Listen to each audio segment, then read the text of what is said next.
Is it just my imagination, or do a lot of Chinese named players just stand around and watch a chariot without attacking it after it's been stopped?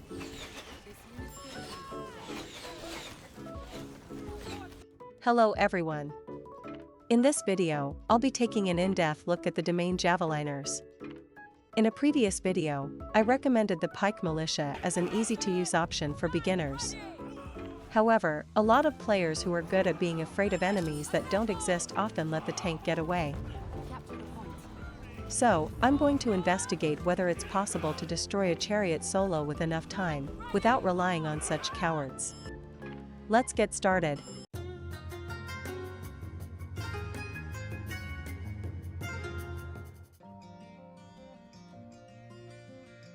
The doctrine and veterancy are as follows.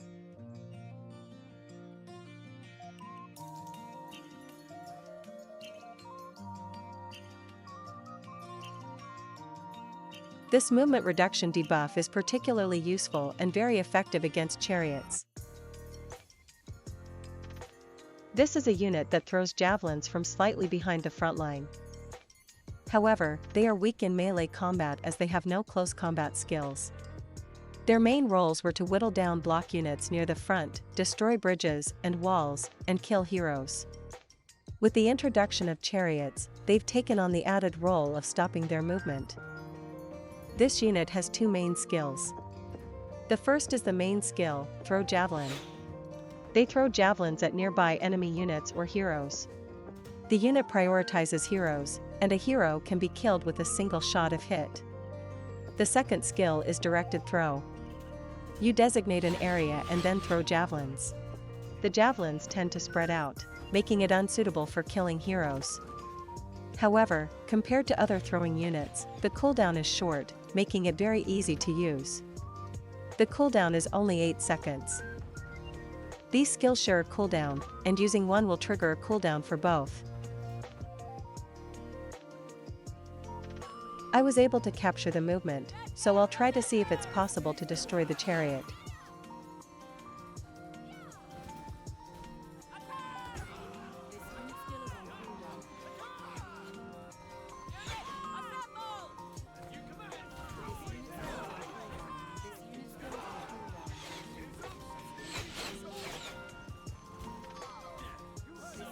Depending on the selected weapon, you can aim for a hero kill, but you can basically only stop the movement. You can't destroy the chariot or kill a hero solo. Some people say you should apply a movement reduction debuff and then attack, but my way of thinking is very different from theirs. This is due to the difference in the chariot's disarm.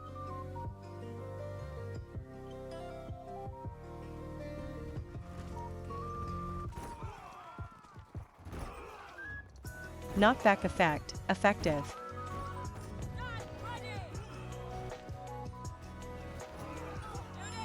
Knockback effect, ineffective.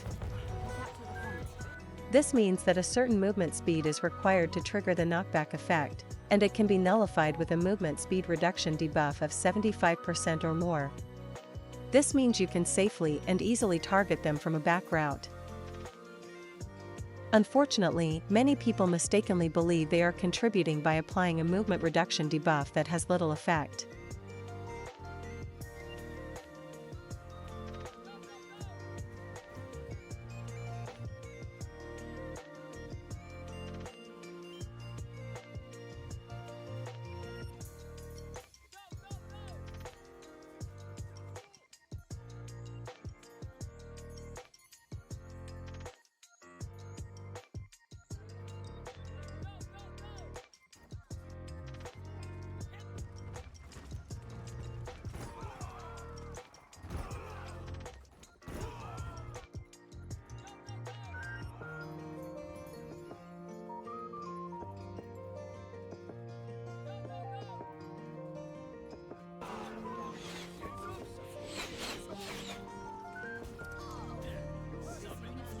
After watching this video, some people might say, what if you add a doctrine effect to the polearm unit?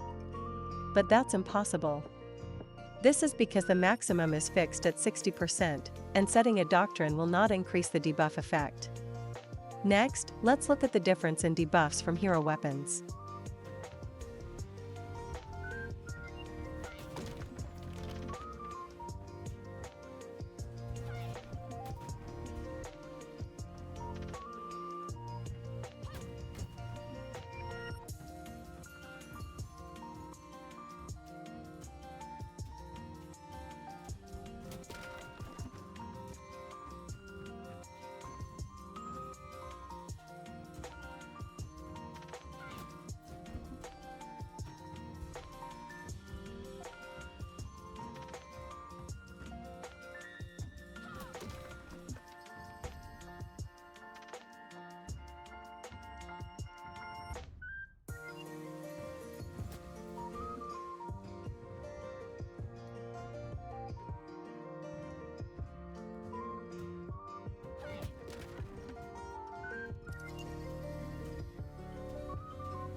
When comparing ease of use, the combo after a debuff is more effective with the short sword and shield than with the long sword and shield. By the way, the debuff effect of the short sword and shield is 50%, but I think it's a viable option if you can follow it up with a dismount. However, I don't recommend setting the aforementioned runes, as they make the deceleration effect worthless.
As you can see, the Javelineers are effective against Chariots, but they are very difficult to use in other situations.